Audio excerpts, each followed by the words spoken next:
Welcome back, everyone, to another episode of the English Hour. I'm your host, Sophia. And today I'm joined once again by our thoughtful guest, Jacob. Hey, Jacob. How are you feeling today? Hey Sophia, I'm feeling great. Excited as always to be here and have another long, interesting conversation with you. What's on the menu today? Well, I thought we could just start with something casual and let the conversation flow naturally. Like we're sitting in a cozy cafe, just talking about life. What do you think? That sounds perfect. I love it when we just explore random ideas. It keeps things fun and spontaneous. So, tell me what's something that's been on your mind lately? Actually, I've been thinking a lot about how fast time seems to move these days. Don't you think so? 1 minute it's Monday, and then suddenly it's the weekend again. Oh yes, absolutely. It's like time is speeding up. Maybe it's because we're always so busy. Work, notifications, deadlines, it's like we never get a real break. That's so true. I've also noticed that even when people have free time, they're still on their phones, scrolling endlessly. Do you think we've forgotten how to just sit and be still? Yes, I really do. Stillness feels almost uncomfortable for a lot of people now. We associate silence with boredom, but I think silence can actually be very productive. I agree. I sometimes sit on my balcony in the morning with a cup of coffee and just watch the clouds or the trees. It's like a reset button. Do you have moments like that too? I do. For me, it's during my morning walks. I leave my phone at home and just listen to the sound of birds, the wind, footsteps. It's peaceful. It helps me think more clearly. That's beautiful. You know, this reminds me, have you ever tried meditation or mindfulness techniques? Yes, actually got into mindfulness about a year ago. I started with just 5 minutes a day using a guided app. At first, it felt awkward, but now it's something I really value. Oh, I can relate to that. I tried it once and my mind kept wandering. I was like, wait, am I doing this right? But I guess the key is not to judge yourself, right? Exactly. The goal isn't to control your thoughts, but to simply notice them. It's like watching clouds pass in the sky. You don't chase them, you just observe. That's such a calming image. You're good at metaphors. Jacob, maybe we should do an episode just about metaphors someday. Ha, I love that. Metaphors are powerful. They help us express feelings that are hard to explain with plain words. Like, instead of saying, I'm stressed, someone might say, I feel like I'm carrying a mountain. I love that. It's so visual, and it helps people connect emotionally. Okay. Shifting gears a little, what's one thing you've always wanted to do, but haven't done yet? Oh, great question. I've always wanted to go on a long solo backpacking trip across Europe. Just me, a journal, and a camera. No real plan, just explore and experience. That sounds like a dream. I imagine you'd come back with so many stories to tell. Where would you start your journey? I think I'd start in Portugal. There's something magical about the coast, the people, the food. From there, maybe head east through Spain, Italy, and then up to Eastern Europe. You know, if I were doing that, I'd want to document it too. Like a video journal, or maybe even a podcast from the road. That's a great idea. You could call it something like Voices from the Road. Short episodes where you reflect on the day's experience or chat with locals. I love that. Speaking of chatting with locals, have you noticed how open or reserved people are depending on the country or culture? Absolutely. In some places, like Italy or Greece, people are very open and welcoming. In other places, you have to warm up first before deep conversations happen. That's part of the charm, isn't it? Learning how to communicate, not just with words but with presence, tone, and respect. Language is only part of the conversation. Very true. Body language, eye contact, even silence can communicate so much. Actually, do you think silence is underrated in conversations? Oh, definitely. Some people rush to fill silence, but sometimes a pause can be more meaningful than 100 words. It gives space for thought. That's right. And in deep conversations, pauses show that you're actually reflecting, not just waiting to speak, but really listening. That's something we all need to practice more. Genuine listening is rare these days. Most people are preparing their response instead of truly hearing the other person. Yes, exactly. Listening is an act of respect. When someone feels heard, it builds trust instantly. You don't even have to agree, just understanding is powerful. Beautifully said. I think that's why long conversations like ours are so valuable. They model a slower, deeper kind of interaction. I completely agree. And I hope our listeners feel like they're sitting with us, sipping tea, just soaking in the flow. Speaking of tea, are you more of a tea person or a coffee person, Jacob? Haha, I like both, but I'd say I'm more of a tea person. Herbal tea in the evening is my thing. What about you? I'm a coffee lover through and through. I love the smell, the warmth, the ritual of making it in the morning. It's like a cozy wake up hug. That's a nice way to describe it. Do you take it black or with milk and sugar? Usually with almond milk, no sugar. Unless I'm treating myself, then it's a full latte with caramel. Total indulgence. Oh, those little treats are so important. I think we should normalize giving ourselves small joys every day. Not everything has to be productivity driven. Yes, joy for the sake of joy. That could be the title of a book or an episode. Maybe we should talk about that next. Joy for the sake of joy, I love that phrase. It sounds simple, but it's actually quite deep. We're so conditioned to seek results, outcomes, achievements, but what about just doing something because it makes you smile? Exactly. Like dancing around your room to your favorite song. Or painting even if you're not good at it. Or singing in the shower like it's your personal concert. Haha, guilty of all three. You know what I've started doing lately? I play with Legos sometimes just for the fun of it. No goal, no structure, just creativity. That's adorable. I used to love building little houses and pretending they were real. There's something about those simple childhood activities that's still so comforting, even for adults. Absolutely. I think revisiting things we loved as children can be really healing. It reconnects us with a time before pressure, before comparison. Yes, before we felt like we had to earn our place in the world. I think that's why nostalgia is such a powerful feeling. It's not just about the past, it's about the emotion attached to it. Very true. Like certain songs that instantly take you back to a moment, or the smell of something cooking that reminds you of your grandmother's kitchen. Oh wow, yes, for me, it's the smell of cardamom. It instantly reminds me of my mom baking special desserts for holidays. For me, it's cinnamon, especially in winter. My mom used to make these warm apple pies, and the whole house would smell like cinnamon and joy. That's such a warm image. Isn't it interesting how our senses like smell and sound hold memories better than anything else? It's fascinating. The brain stores sensory memories in ways that are deeply emotional. That's why a single note in a song or a scent can make us cry or laugh out of nowhere. Speaking of emotions, have you ever cried while watching a movie that wasn't even sad, but just beautiful? Oh, yes, many times. Beauty can be overwhelming, can it?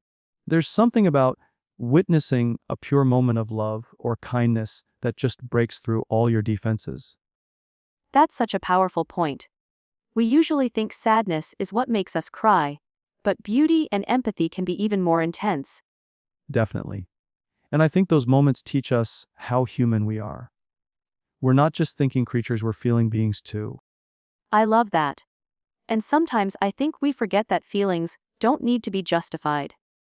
It's okay to feel something deeply, even if you can't explain why. Exactly. Feelings are valid because they're real, not because they're logical. That's a big lesson I've learned over the years. Me too. I used to always try to fix feelings. Like if I was sad, I'd immediately look for a reason. Now I just let it be. Sometimes sadness just visits like a guest. It doesn't always need a reason. That's such a gentle way to look at it. Like welcoming emotions instead of resisting them.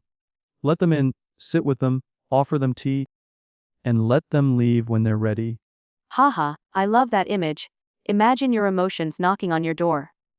Hi, I'm anxiety, and I brought overthinking pie. And you just go. Come in. But you're not staying forever.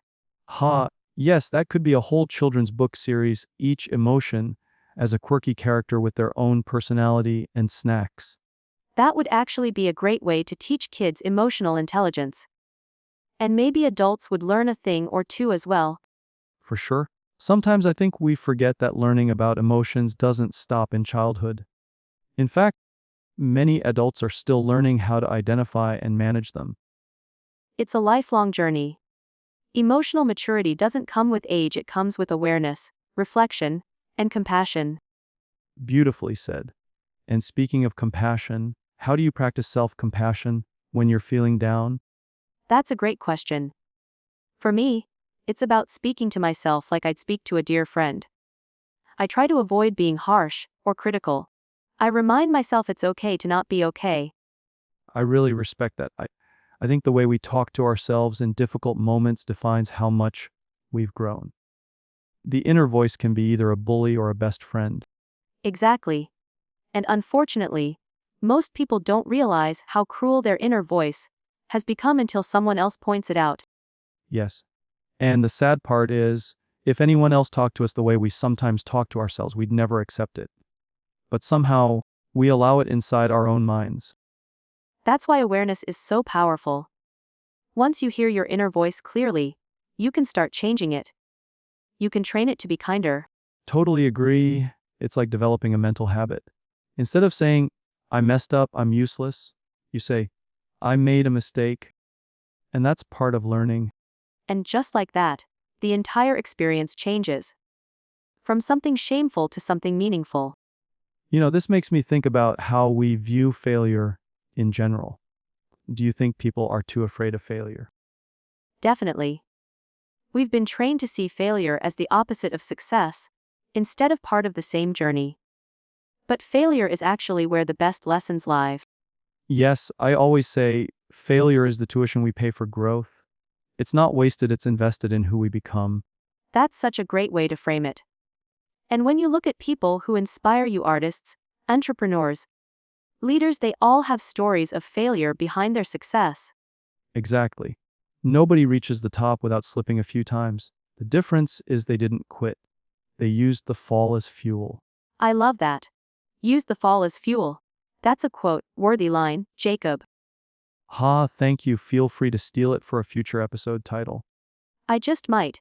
So tell me, what's one failure in your life that ended up being a blessing? That's a big one. I'd say it was when I didn't get accepted into a graduate program I really wanted. I was crushed. But because of that, I ended up traveling for a year instead, and that completely changed who I am. Wow, that's such a powerful twist. It's like life closed a door but opened a whole new world. Exactly. And looking back now, I'm so glad things didn't go the way I planned. I would have missed out on experiences that shaped my soul. That's beautiful. I think we need to trust more in the wisdom of life, even when we don't understand it in the moment. Absolutely. And with that trust comes peace, because you stop trying to control everything and start flowing with what is. Flowing with what is. That's such a calming thought. It reminds me of rivers, how they never fight the rocks in their path. They just go around them and keep moving. I love that imagery. Rivers don't resist, they adapt. And they still reach the ocean, just in their own time and way. That's kind of like life, isn't it? You might have obstacles or delays, but if you keep flowing, you'll end up exactly where you're meant to be. Exactly. And sometimes those obstacles aren't even blockages, they're redirections. They're there to point you to something even better. I've definitely had moments where I thought something was going wrong, but in hindsight, it was the best thing that could have happened. Same here. It's like life has this secret roadmap, and we only get to see it one turn at a time. That's such a comforting way to think about uncertainty. I think a lot of people feel overwhelmed because they want to see the whole picture at once. Yes, but imagine if you knew everything that was going to happen. Where's the adventure in that? No suspense, no mystery, no surprises. Honestly, some of the best moments in my life were totally unexpected. Same. Like spontaneous road trips, or running into someone you hadn't seen in years, or laughing until your stomach hurts for no reason. Oh yes, those are the golden moments. They remind you that joy doesn't always come from plans. Sometimes it just sneaks up on you. That's why I try to leave space in my days for unplanned joy. Not everything needs to be scheduled. That's a great idea. Like giving yourself permission to be present, without chasing the next thing. Presence is everything. It's where life actually happens. Not in the regrets of yesterday or the worries of tomorrow. That's something I keep trying to remind myself. The only real moment is now. The rest is memory or imagination. Yes, and both memory and imagination can be beautiful, but they're not where your feet are standing. Your feet are always in the now. That's such a grounding thought. You know, I once heard someone say, if you're depressed, you're living in the past. If you're anxious, you're living in the future. But if you're at peace, you're living in the present. I've heard that too, and it's so true. Mindfulness isn't about perfection, it's about awareness. Just noticing where your mind is wandering and gently bringing it back. Like a loving nudge. Hey, come back here. The beauty is right in front of you. Exactly. And it's often in the smallest things, like the warmth of sunlight on your face, or the taste of your favorite tea. Or the sound of birds singing in the morning. That one always makes me smile. Me too. There's something incredibly peaceful about nature. It's like a silent teacher reminding us to slow down. Yes, nature doesn't rush, but everything still gets done. Trees grow, flowers bloom, rain falls, it all happens in perfect timing. And none of it is forced. That's the magic. It's just being what it's meant to be without trying to be anything else. That's such a lesson for us. Just be.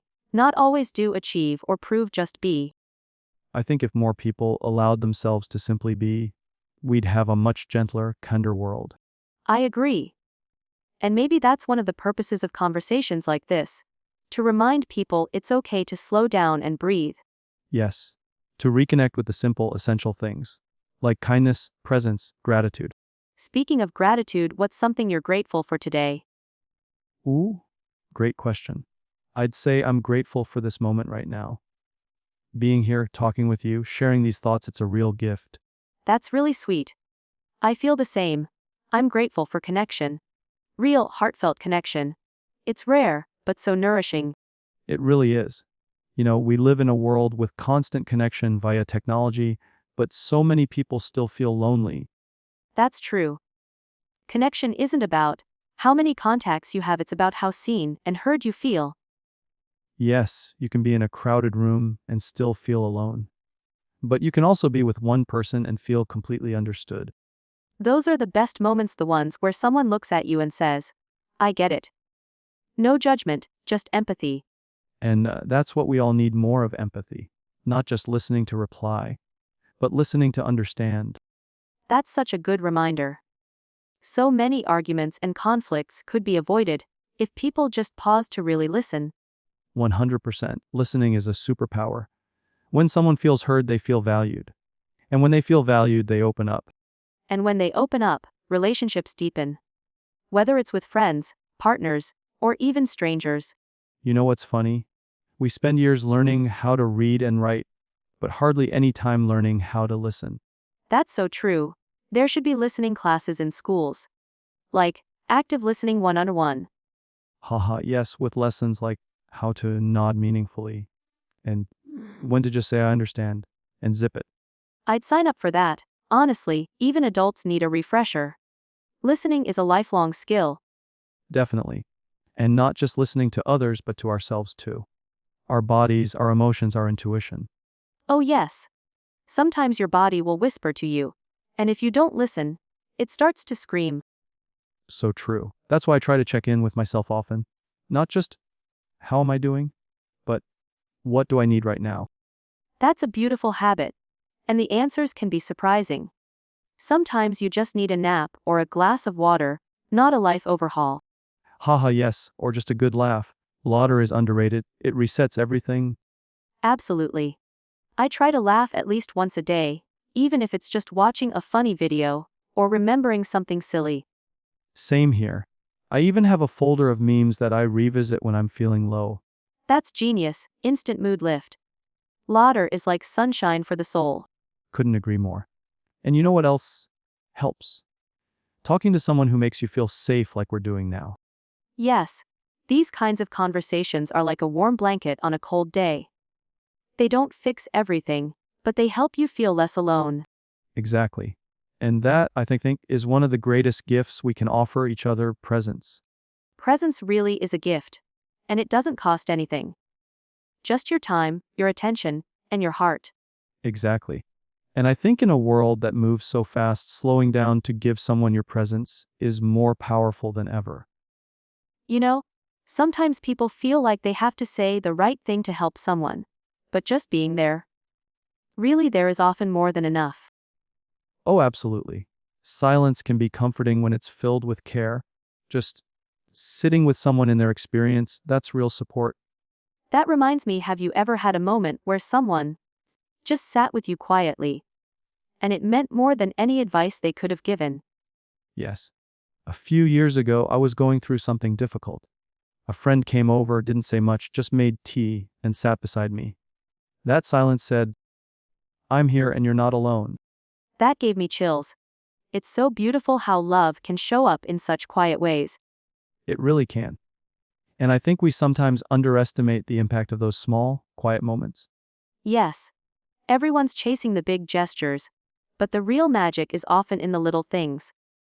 Like remembering how someone takes their coffee or texting just to say, thinking of you. Or holding the door open, offering a smile, or just genuinely asking, "How are you?" and meaning it. I love that. Intentional kindness, not grand, not loud, just real. That's what we need more of in the world. Not perfection, not performance, just presence and kindness. It makes me wonder, if we all slowed down just a little, how many more people could we truly see? Probably a lot.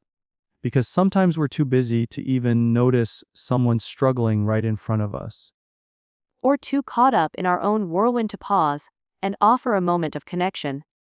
And the irony is, when we take that pause, we don't just help others, we help ourselves too. We reconnect to what really matters. Yes, it's like pressing reset. Suddenly all the noise quiets down, and we can hear what our heart's been trying to say. I often think about how many people are craving to be heard, to be seen. It's one of the most human desires. It really is. To feel like you matter. Like your voice has a place in the world. And sometimes giving that to someone is as simple as saying, "Tell me more." I love that phrase. It's open, it's inviting, and it doesn't assume anything. It just welcomes someone to share. Right? And people open up in amazing ways when they feel safe. You've probably noticed this too, when someone feels truly listened to. Their whole energy changes. They soften. They light up. Yes, it's like watching a flower bloom. That moment when someone realizes, "Oh, you really care?" That moment is gold. And I think those moments are the threads that weave strong friendships, strong communities, strong everything. Definitely. If we all had more of those moments, I think we'd live in a much more compassionate world. And it starts with each of us, doesn't it? Just choosing to show up with kindness, even when it's hard. Especially when it's hard. That's when it matters most. You're so right. And it's okay to not get it perfect. What matters is the intention behind it. Absolutely. We're human, will fumble sometimes. But if our heart's in the right place, people feel that. I think that's the beauty of being real. You don't have to be polished or scripted, just honest. Yes.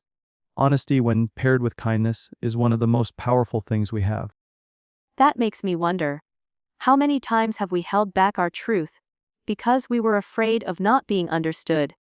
Probably more times than we can count. And yet, some of the most meaningful connections happen when we dare to be real. Vulnerability, it's scary but freeing. And it often opens the door for others to be vulnerable too. It creates a ripple. One person opens up, and suddenly others feel safe to do the same. That's how healing happens. Yes, and that healing doesn't have to be loud or dramatic. Sometimes it's just a quiet moment of, me too? Exactly. Shared humanity. Knowing you're not alone in what you feel. That's one of the main reasons I love this podcast. These conversations let people feel seen, understood, and less alone. Same. And I hope whoever is listening right now feels that too. Like they're sitting here with us, sipping tea and just talking heart to heart. I hope so too.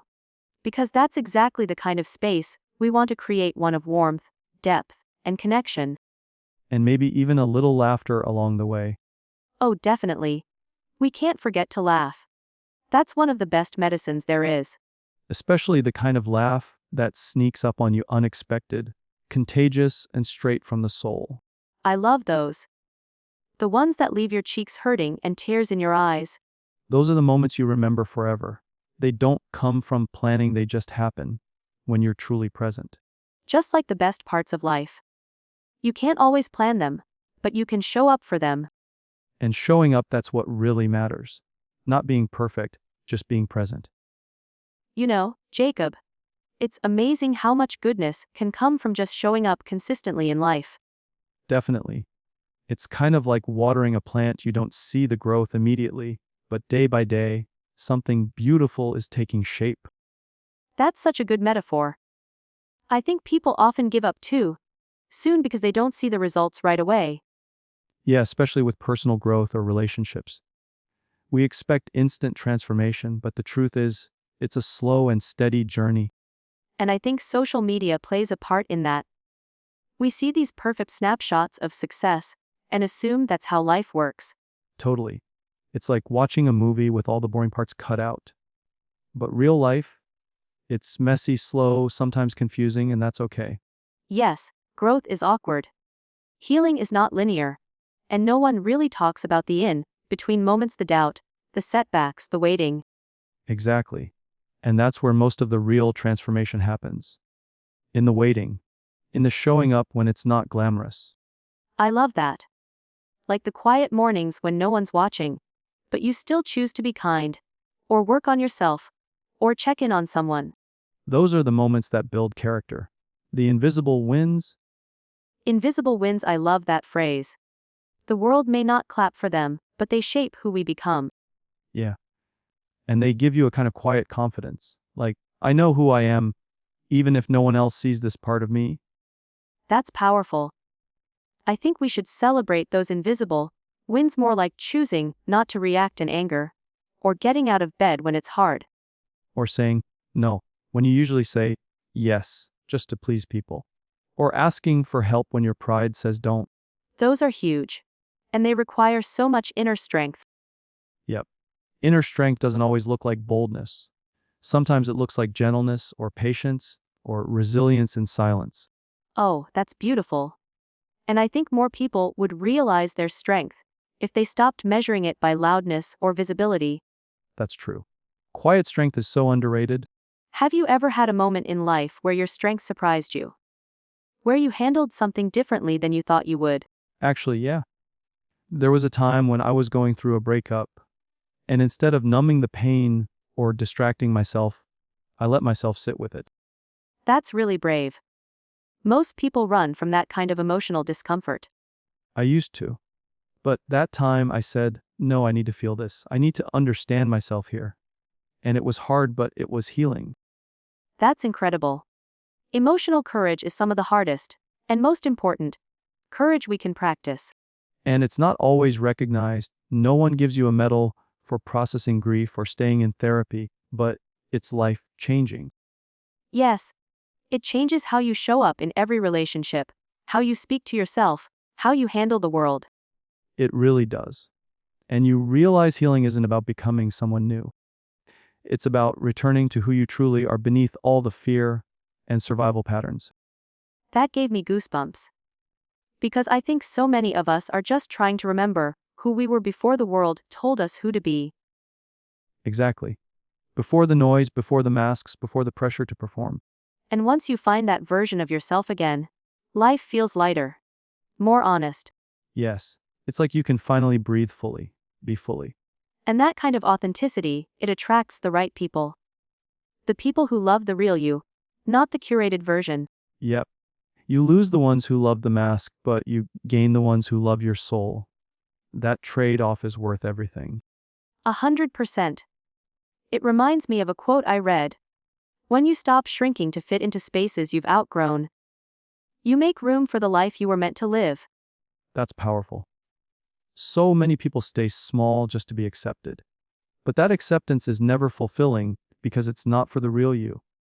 And the moment you realize that, it's freeing. Even if it's a little scary at first. For sure. Stepping into your truth can feel like walking into the unknown, but it's the only path to real peace. And peace is priceless. You can't buy it. You can't fake it. You earn it by living in alignment. Yes. And once you get a taste of it, you stop chasing the things that used to impress you. So true. The noise fades, and you start to value simplicity, connection, and authenticity over attention or applause. Exactly. And ironically, when you stop trying to be impressive, that's when you become truly impactful. Because you're real. And people are craving real more than ever. That's why I think conversations like this matter. They remind people they're not alone, and that their quiet efforts to be better, those matter. They matter deeply. Every moment of honesty. Every time someone chooses kindness. Even when it's hard, that's the stuff that moves the world forward. Amen to that. It's not the loudest voices, it's the most sincere ones. You know, Jacob, I really believe people underestimate how powerful their small, quiet choices are every day. Totally. It's like planting seeds. You don't always see what's happening underground, but something is growing. Exactly. Like when you choose to forgive someone, even if they never apologize. Or when you take a break to protect your peace instead of pushing through. Or when you say no to something just because it doesn't sit right with your spirit. That's growth right there. That reminds me, do you ever look back at your past self and just think, wow, I've come a long way? Oh, all the time. There are versions of me from 5 years ago that wouldn't even recognize the person I am now. Same here. And it's wild, because sometimes we don't feel the growth until we're in a situation that used to break us, but this time, we handle it differently. That's the best feeling. When something triggers you and instead of reacting, you pause, you breathe, you choose peace. It's like emotional muscle memory. You've trained yourself to respond instead of react. Yep. And it doesn't happen overnight. It takes so many failed tries, so many foops, I messed up again, moments. But that's the beauty of it, right? Growth isn't about perfection, it's about progress.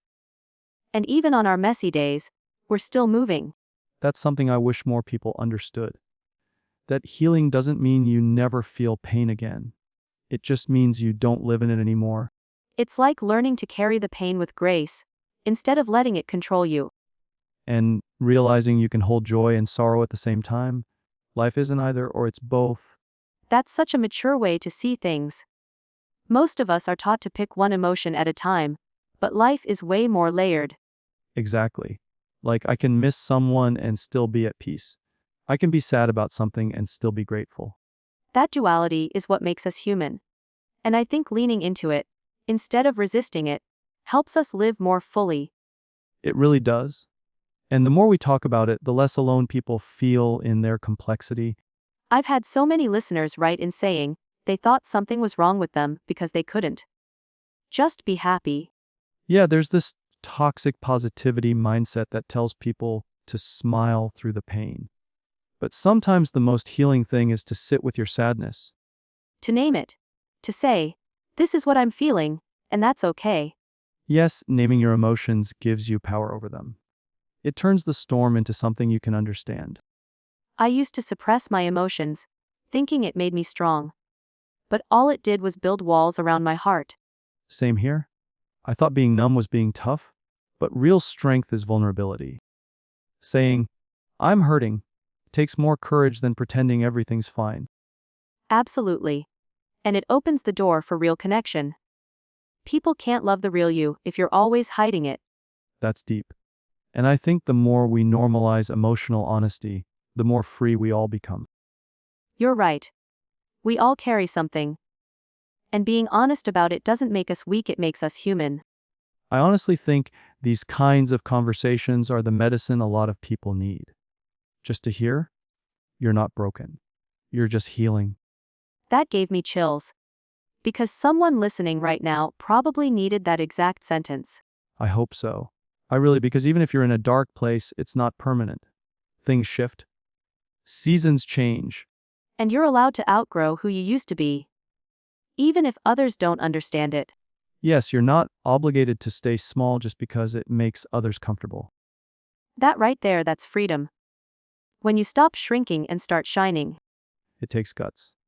But once you taste it, you can't go back. you really can't. Because even if it's lonely at first, it's real. And real will always be better than fitting in. That's something I wish I learned earlier in life. But then again, maybe I wouldn't have appreciated it the same way. That's such a great point. Sometimes we need to live the opposite to really value what we have now. Exactly. The mess taught me the meaning of peace. The heartbreak taught me how to love better. The confusion made me seek clarity. And now, you're sitting here, sharing wisdom that came from those exact moments. That's the beauty of it. Our pain doesn't have to be wasted. It can be someone else's light. That just made me emotional. Because I think of all the people listening, who are silently struggling right now. And this might be what helps them hold on. I hope so. If even one person feels seen, then everything I went through was worth it. And that's what storytelling does. That's what this podcast is all about. Not just speaking but connecting. Yeah. And we're all connected by our shared experiences, even if the details are different. So true. We're all walking each other home, as they say. That's such a comforting thought. That we're not alone. That there's always someone who understands. I love that idea, walking each other home. It's poetic and comforting at the same time. It really is. Because when you think about it, we're all just trying to figure it out. No one has all the answers. And anyone who pretends to probably doesn't have any. Haha, right? The wisest people I've met are usually the most humble. They admit what they don't know. And they're curious. They ask questions. They listen more than they talk. That's something I've been working on, really listening. Not just waiting for my turn to speak. Oh, that's so real. There's a difference between hearing and listening. Totally. Listening is about presence. Being there with someone. Not just physically, but emotionally too. It's like saying, I see you. I hear you. You matter. And honestly, in a world that's so loud, that kind of presence is rare and powerful. You know what's interesting, Jacob? Sometimes, when people feel seen and heard, they begin to heal without even realizing it.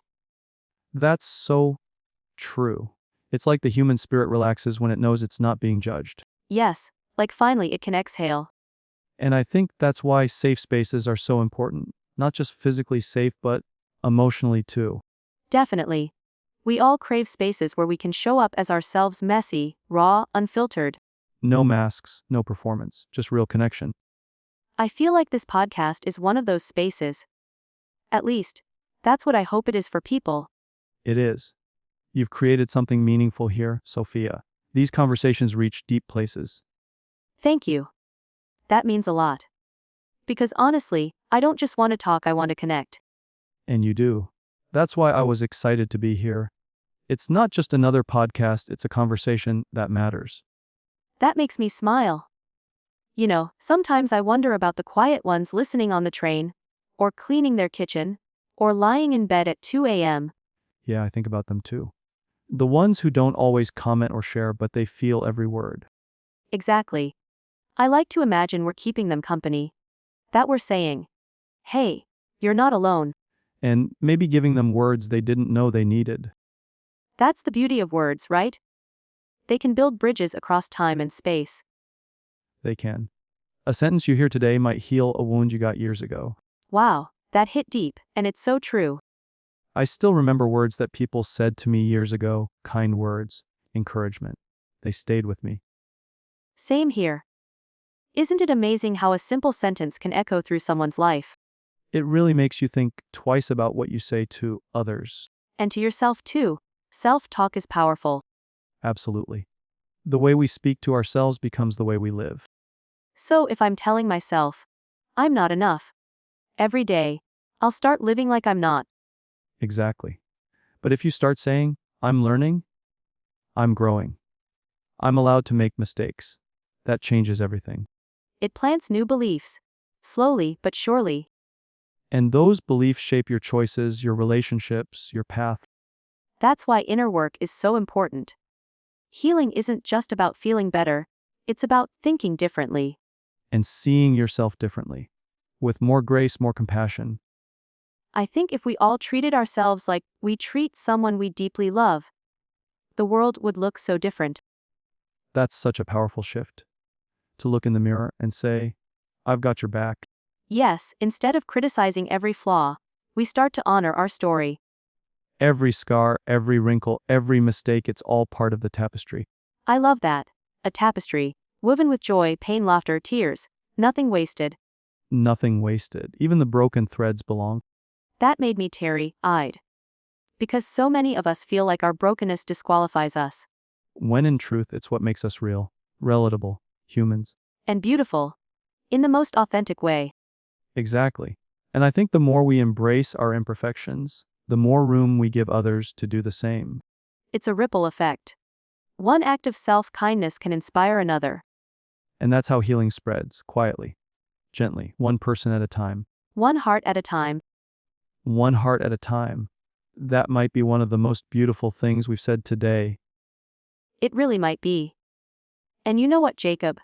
I think this conversation will sit with a lot of people long after it ends. I hope so. Because sometimes we just need a reminder that we're not alone in how we feel. Yes. That it's okay to be figuring things out. To be in the middle of the process. Healing isn't linear, success isn't instant, and joy isn't always loud. Wow, yes. Sometimes joy whispers. And sometimes progress looks like resting, not racing. Or taking a deep breath and just saying, today, I showed up. That's enough. That really is enough. You showed up. You listened. You felt. And that means the world. It does. And for anyone listening, you're doing better than you think. That's a message someone out there needs right now. You're doing better than you think. You are worthy. You are growing. You matter. You matter. You always have. You always will. This was beautiful, Sophia. Thank you for letting me be part of this space today. Thank you, Jacob. Your presence, your heart, your honesty made this moment unforgettable. And to everyone listening, thank you for letting us into your day, your life, your thoughts. We're so grateful for you. Wherever you are in the world, we're with you. Keep being kind to yourself. Keep learning. Keep showing up. And keep tuning in. Because here at the English Hour, you've always got a place to belong. Take care of your heart, friends. Until next time. This is Sophia. And this is Jacob. Signing off with love. Don't forget to like, share, and subscribe to the English Hour. We'll meet you again soon.